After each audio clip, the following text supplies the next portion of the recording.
எத்தனை சாமி வந்ததையா, இது எந்தெந்த சாமி தந்ததையா, எத்தனை பாட்ட சொன்னதையா, அத சுத்துற பூமி கண்டதையா,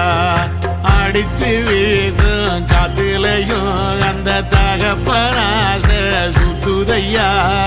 பிடிச்சு பூக்கும் விதையிலும் ஒரு வம்சத்து கதையே உள்ளதையா, 100 தலைமுறை சேர்ந்து செதுக்குன ஈர நலம் இது பாறையா, வாழும் வரையிலும் நீயும் விதைக்கிற கடமை இருக்கு கேளையா, கோடி விளக்காயேந்தி கிடந்த வீடும் இருண்டது ஏனையா, மாட விளக்கா நீயும் வரத்தா வீடும் ஏங்கி நிக்குதையா.